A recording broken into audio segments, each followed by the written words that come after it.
மகா பெரிவா துடிகளே சரணம். நல்லது நடக்கும், நல்லது மட்டுமே நடக்கும். நம்மளோட சேனல் நேயர்கள் அனைவருக்கும் வேண்டிய பணிவான வணக்கங்கள், கோடான கோடி நன்றிகள்.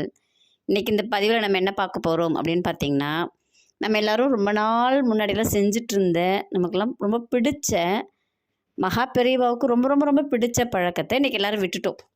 அதுதான் இன்றைக்கி நம்ம பேச போகிறது.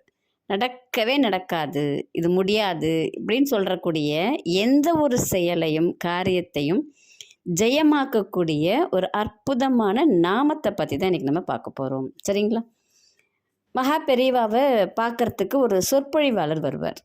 ஒரு ஆன்மீக சொற்பொழிவாளர். அவருக்கு அதுதான் வேலை.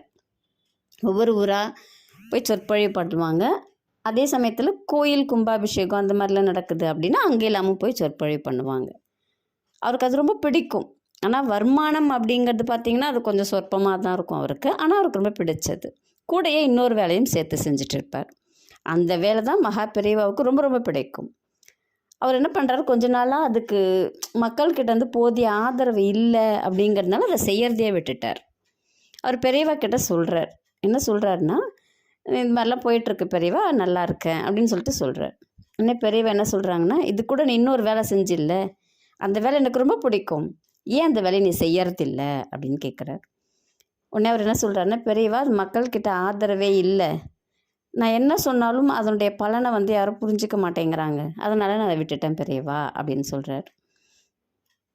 நீ அதை விடாத, எனக்கு அது ரொம்ப பிடிக்கும், நீ அதை தொடர்ந்து செய், அடுத்து உனக்கு எங்கே இருக்குது அப்படின்னு கேட்குறாரு. அவர் ஒரு ஊரை சொல்கிறார். சரி, எத்தனை நாள் அங்கே தங்குவ அப்படின்னு கேட்குறாரு. ஒரு 2-3 நாள் இருப்பேன் பெரியவா. சரி, நான் வரேன் அப்படின்னு சொல்லிடுவாங்க பெரியவா. அவர் அதே மாதிரி அந்த ஊருக்கு போகிறாரு. போய் சொற்பொழிவு நடத்துகிறாரு. அவர் என்ன சொல்கிறார் அப்படின்னா, ஸ்ரீராம ஜெயம் எழுத சொல்லுவார். இதுதாங்க, இந்த ஒரே ஒரு அற்புதமான வார்த்தை தாங்க இந்த பதிவு. எங்கே போனாலுமே ஸ்ரீராம ஜெயம் ஒரு 108 தடவை எழுதுங்க, 1008 தடவை எழுதுங்க, 1008 தடவை எழுதுங்க அப்படின்னு சொல்லிட்டு ஒரு நோட்டும் பேனாவும் கொடுத்து எழுத சொல்லுவார் அவர். ஒரு சிலர் எழுதி கொடுப்பாங்க, ஒரு சிலர் கொடுக்க மாட்டாங்க. இவர் ஏதாவது ஒரு பரிசு கொடுப்பார். இவரால் முடிஞ்ச ஒரு பரிசு கொடுப்பார் எழுதுகிறவங்களுக்கு. மகா பெரியவா வெள்ளி காசு கொடுப்பாங்க ராமஜெயம் எழுதி கொடுத்தாக்கா. இது எல்லாருக்குமே தெரியும் கூட, இல்லைங்களா? அன்னைக்கு இதே மாதிரி எல்லாருக்கிட்டையும் வாங்குறாரு. நோட்டு கொடுத்து எழுத சொல்லி வாங்குறாரு. வாங்கிட்டு போய் பக்கத்தில் பெரியவா வந்து முகாமிட்டிருக்காங்க. அங்கே போய் பெரியவா வந்து கொடுக்குறார். பெரியவா கிட்ட அவர் வந்து கொடுக்குறார். சொற்பொழிவாளர் போய் கொடுக்குறார். அதை வாங்கி பார்க்குறாங்க பெரியவா. வாங்கி பார்த்து எல்லாருக்கும் காசும் கொடுக்குறாங்க, வெள்ளி காசு கொடுக்குறாங்க. ஒரு ஒரு ஒரு பையனுடைய நோட்டை மட்டும் எடுக்கிறாங்க பெரியவா. எடுத்து இது யாருடையது அப்படின்னு கேட்டவுடனே எல்லாரும் அந்த பையனை காட்டுறாங்க. அந்த பையனை கூப்பிட்றாங்க பெரியவா. அந்த பையனை கூப்பிட்ட உடனே நீ என்ன எழுதியிருக்க நோட்டில் அப்படின்னு திரும்பி பார்க்குறாங்க. எல்லாருக்கும் ஒன்றும் புரியல, தப்பாக எழுதிட்டானோ அப்படின்னு யோசிக்கிறாங்க. அதில் ஒரு பையன் மட்டும் ஏஞ்சி வந்து சொல்கிறான். என்ன சொல்கிறான்னா, பெரியவா அவனுக்கு பேச வராது அப்படின்னு சொல்கிறாங்க. நீ கம்முனரு அப்படின்னு சொல்லிட்டு திரும்பவும் கேட்குறாங்க அந்த பையன்கிட்ட, நீ என்ன எழுதியிருக்க நோட்டில்? அவன் வாய் திறக்க ஆரம்பிக்கிறான். ரான்றான். அவனுக்கு சொல்ல வரலை. திரும்பவும் பெரியவா சொல்லு, நீ என்ன எழுதியிருக்க? அப்படியே வருது, கொஞ்சம் கொஞ்சமாக வார்த்தைகள் வருது அவனுக்கு. ராம அப்படிங்கிறான். திரும்ப சொல்லு, எனக்கு காது கேட்கல, நீ திரும்ப சொல்லு அப்படிங்கிறாங்க பெரியவா. முழுசாக சொல்லி முடிச்சிடறான், ஸ்ரீராம ஜெயம் அப்படின்னு. அங்கேருந்து அத்தனை பேருக்கும் அதிர்ச்சி. அதான் பெரியவா சொல்கிறாங்க, 9 வருஷமாக இந்த குழந்தை பேசலை.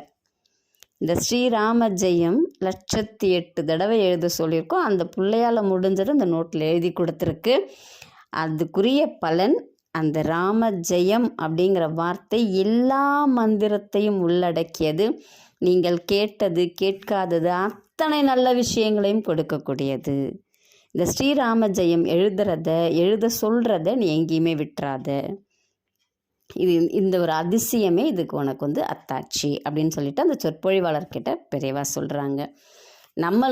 நம்மளால் முடிஞ்ச போதெல்லாம் தேவையில்லாத விஷயங்களை பேசுகிறோம், பாடல்களை கேட்குறோம், பாடல்களை பேசுகிறோம். இறைவனுடைய நாமத்தை நம்ம சொல்ல சொல்ல நம்மளுடைய வாழ்க்கையில் பலவித அபரிமிதமான மாற்றங்கள் வரும். இதுக்கு நானே சாட்சின்னு சொல்லலாம். ஏன்னா நிறைய பாடல்கள் அந்த வார்த்தைகள் தான் சொல்லிகிட்டு இருப்பேன். எனக்கு நான் மூவி பார்க்க மாட்டேன், நாடகம் பார்க்க மாட்டேன். ஏன்னா இது எல்லாமே நம்மளுடைய மனசை மாற்றக்கூடியது. இப்போ இருக்கிற குழந்தைகள் அதை மட்டும்தான் பார்க்குறாங்க. நீங்களும் கொஞ்சம் பிள்ளைங்களுக்கு சொல்லுங்கள், இந்த மாதிரி நாமத்தை சொல்லு, ஸ்ரீராம ஜெயம் எழுது அப்படின்னு சொல்லுங்கள். நம்ம பிள்ளைகள் எல்லா விதமான அற்புதங்களையும் நிகழ்த்தக்கூடியவர்கள். நம்பிக்கையோடு செய்து பலனடைங்கள். நன்றி, வணக்கம். நல்லதே நடக்கும்.